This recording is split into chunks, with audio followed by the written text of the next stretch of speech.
Hey everyone, Wolf Lord Rho here. Today we are discussing the compassion of Jaghatai Khan and his defiance of Rogal Dorn. A spoiler warning to begin, as the events we're discussing today are from the Horus Heresy Siege of Terra novel, The Lost and the Damned, by author Guy Hayley. As always, I really recommend you read the stories for yourself first without spoilers, as that's the best way to enjoy the lore for yourself. But with that said, let's just jump straight in. Now, it goes without saying, Jaghatai Khan is undoubtedly one of my absolute favourite Primarchs. He is an elemental force of nature that just cannot be chained. He was made to be the unknown factor, the wild card, the unpredictable storm. And he embodied those traits so well, he even clashed with his creator, the Emperor, leading to a strained relationship between them at best.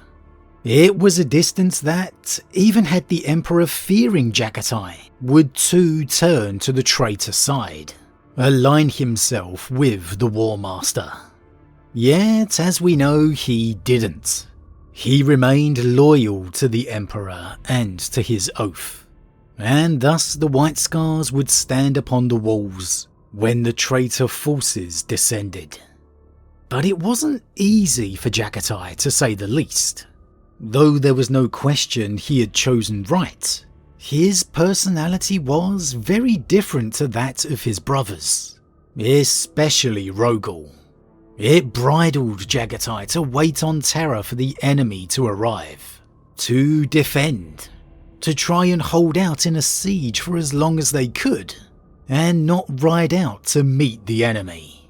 An alien style of warfare to the one he yearned for, to the one he had always lived. And though this entire event undoubtedly fostered a unique connection and brotherhood between Rogal, Jaghatai and Sanguinius, those differences also caused moments of conflict and disagreement between them. One of the most notable for me when Jaghatai refuses to leave the people of Terra outside the walls to their fate, to leave them defenceless. And this takes place within the Siege of Terra novel The Lost and the Damned, after the absolutely epic moment that Jaghatai and the Scars have sallied out across the wall to destroy the traitor forces establishing siege camps, which maybe we'll discuss next time because it's absolutely legendary. Sanguinius standing upon the walls, smiling as the Scars blaze overhead on their jet bikes, and the Khan dipping his wing in salute to his brother, followed by the later call of my brother, to the aid of my brother, as Sanguinius leads the charge to save the Kargan. It's an absolutely goosebump-tingling moment, beyond epic. But it's the aftermath, meeting with Rogal, back within the safety of the palace, that's the important part for the conversation today, as the three Primarchs would meet with Malcador and the Lords of Terra to give a tactical briefing and overview, where Rogal would candidly inform them all. It is simply a matter of time until the Emperor's Aegis fails, and the outer wall falls, where they will then have to fall back into the inner sanctum. And this of course raises the problem of all the millions of refugees, with Rogal telling the mortal commanders that it's their problem to solve. He has a war to worry about. And on top of this, the reports come in from the rest of the Throneworld, of the rest of the population being at the mercy of the forces of chaos. The 40k versions of London, New York, and so on falling to the War Master's forces, and it's a clear point of contention between everyone in the room. The notion of billions dying without any help being sent to them. And it's an issue that continues after, into the private meeting chamber between just the Primarchs. "What were you thinking?" said Dorn to his brothers, though primarily he addressed the Khan. The Khan kept his silence. The three Primarchs were in an unfinished side chamber off the Senatorum Imperialis. The building had been under construction for centuries, and still the outer chambers were yet to be completed. The one they occupied had bare rockcrete walls and was lit dimly by a single lumen globe. It was freezing and damp. Nevertheless, there were bedrolls and other signs of civilian occupation all around the walls. "Why were you on the same section of the wall?" Dorn demanded. Again, the Khan said nothing, but stared at his brother with calm eyes. "Providence," said Sanguinius. "You could have both been killed," said Dorn. The Khan chose to speak then. "We all die eventually, brother. There is nothing more true than that, even for us." Dorn clenched his fists. "Why will you not obey my orders? Why will you not put the safety of our father above your own impulses?" "We are different, you and I," said the Khan. "In the eyes of the actor, the action is justifiable. We know what the Dark Mechanicum are building. We would not if I remained here.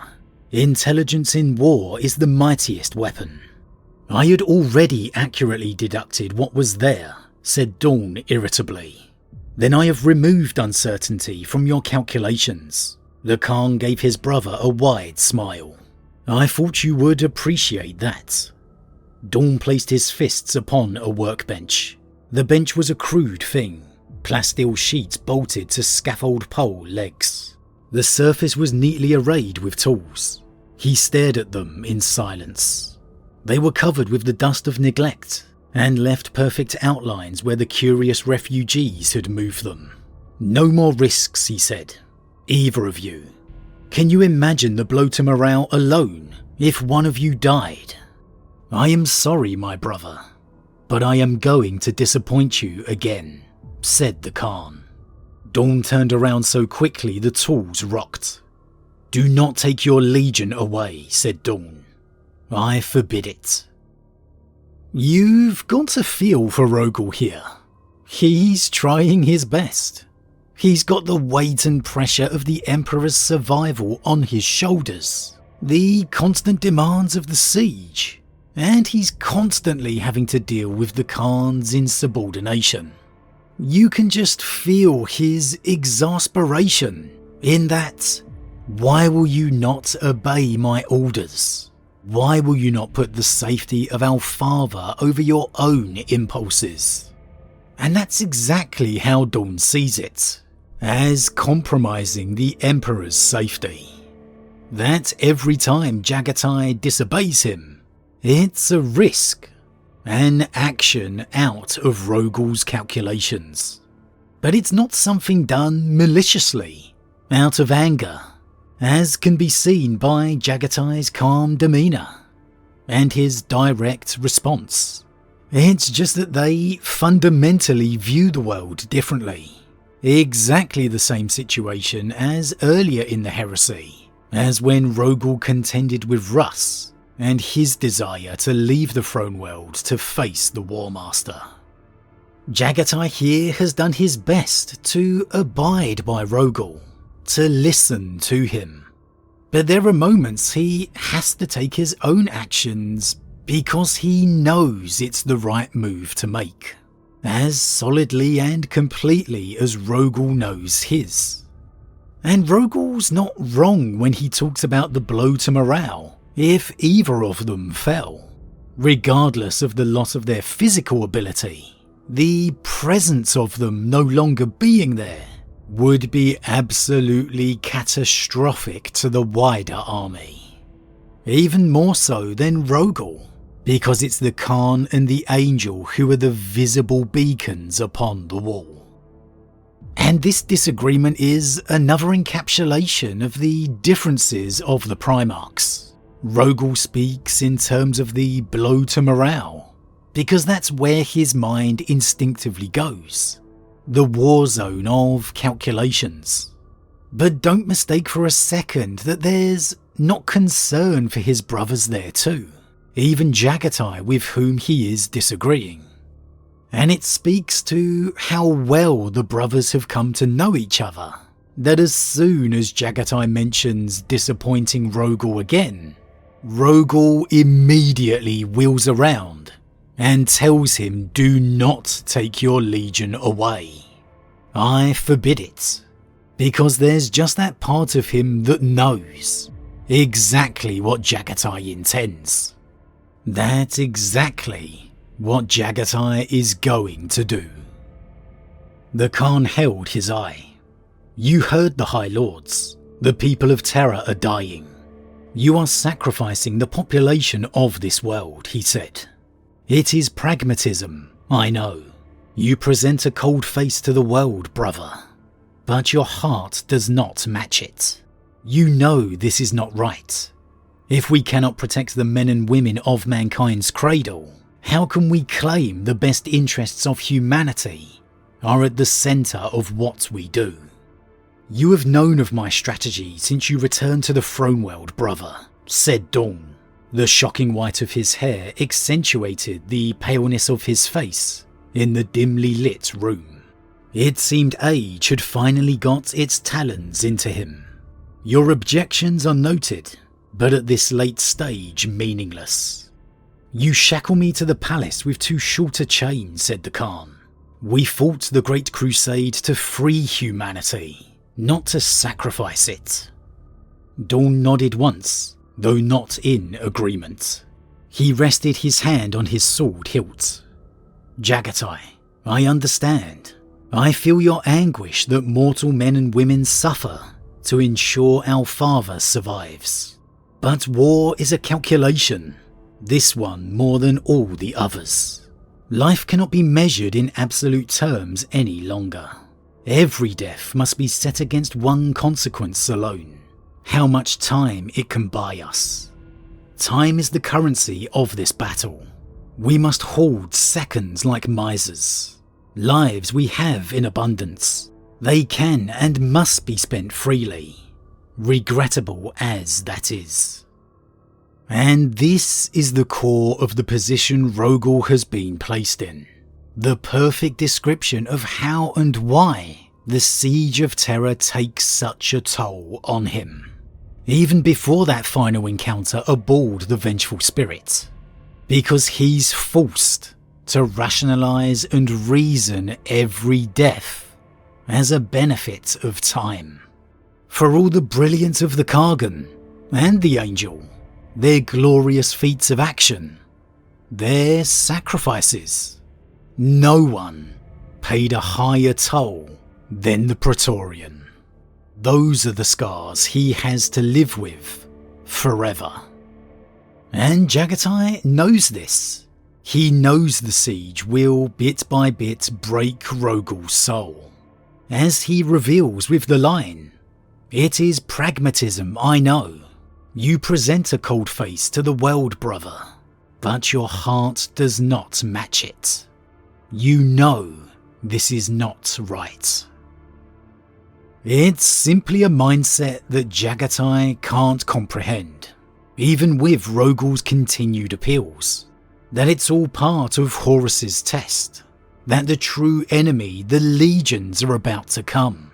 That Horus intentionally focuses on the wider population to use the loyal Primarch's care and heart against them. To draw them out. And that is why they can't react now. But to the Kargan, that is exactly why he must. It's what separates them from the traitors they fight. "Then you do not disagree with me," said the Khan. "The population is at risk."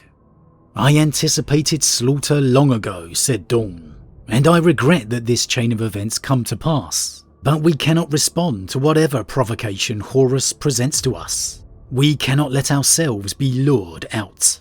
We cannot follow his plan. We will make ourselves weak. Then all is lost." Since when was saving mankind from the darkness a sign of weakness? said the Khan. "Sanguinius, my brother and comrade, what do you see? Lend me your foresight." Sanguinius shut his eyes. Like that, he appeared drawn and tired, a funerary moment to himself. Dorn suppressed a shudder. "My sight is not so clear as father's," said Sanguinius. "The future is ever in flux. Only some events." He paused, finding the words hard to say. "Only some events are certain. Do you see me? What will be the consequences of inaction? I see fire and blood, and a world laid waste if you do not act." "If I act," said the Khan. Sanguinius opened his eyes to look at him. "There is a grave risk to you, a confrontation unlooked for, and if you survive, a flight from one danger into greater peril. Who will I face? I cannot divine. Will I save lives?" Sanguinius nodded. "Many." "That is what I was made for," said the Khan. "I will ride out." "We will save lives by holding the palace," said Dorn. "So long as the Emperor lives, Horus cannot be victorious." "You hold the palace," said the Khan, turning his hard brown eyes back on Dorn. "I will not leave the ordinary citizenry of Terra defenseless. Jaghatai, I insist. Half my legion remains here at all times." The Khan spoke across him. "This is my word, but I ride with the rest of the Ordu. I will say no more other than to swear that I will return when I am needed. I will be here when the time comes. Do not try to stop me. I will not be dictated to, not even by you. If the Emperor himself were to tell me I should not go, I would not listen." The Khan left the room. Dorn let him go. Sanguinius rested a hand on his brother's shoulder. "Trust to fate, brother. There are kinder powers at work who favour us." "I do not believe in such things," said Dorn, with a troubled sigh. "But I shall ask them to watch over the Khan anyway." Ugh, what a moment this is. You can just feel in that last remark, "but I shall ask them to watch over the Khan anyway," that as much as he hates it, as much as it risks everything, there's that part of Rogal that knows Jaghatai is doing what's right. What a part of Rogal wishes he could do. Rogal has fortified his mind and heart to do whatever he has to do. To look at the siege as nothing but a calculation of numbers. To hold out long enough for Guilliman to arrive. To just keep their father alive. But the Kargan can't be chained, not even by himself. He has to do what he feels is right. What his heart tells him, and he simply can't leave the population defenseless. And so he sums it up beautifully. Since when has saving mankind from the darkness been a weakness? Because to Jaghatai, it hasn't. To him, there is no point winning this war if they sacrifice what they are. So, despite the risk given by the angel with his foresight, as soon as Jaghatai hears that he'll save many lives if he rides out, it's sealed. It's a done deal. He will ride out, whatever the risk to himself, and in defiance of his brother. As he said himself, he'd even defy the Emperor to do so. And how can that not endear you to the Khan? A man who is willing to risk it all, to do what's right, to save people who would otherwise be left to die. And he even tries to compromise with Rogal, knowing he is upsetting his brother, causing him a headache at a time when he surely doesn't need any more. And so Jaghatai leaves half his legion, entrusting them to Rogal's care. Because even though he's defying the Praetorian, that respect is clear. Not only in leaving half his legion, but in how he states, "I will not listen, even to you. Even to you." A testament to how high Jaghatai holds Rogal. To me, not simply because he's overall in command, but because it's a respect earned by his brother. Again, Jaghatai seeing the pressure upon him, and how the Praetorian bears it all. And I can't think of a much better ending. Jaghatai leaving, and Rogal not even bothering to continue his protest. Not even shouting after him, simply instead wishing for the Khan to return safely. Because what else can he do? So it's a great little moment. A moment that shows us how close the Primarchs have become, but also how different they remain too. How unique and defining their natures are. It's a moment that shows us the cost of the heresy, but also how some things should never be compromised. But as always everyone, what do you think? What do you think of Jaghatai defying Rogal in this moment? Did the Kargan make the right move? Or should he have remained within the walls and listening to his brother? Do you see the signs of respect here from the Khan, even in defying the Praetorian? And do you also see the respect returned from Rogal? As always everyone, leave your thoughts in the comments below.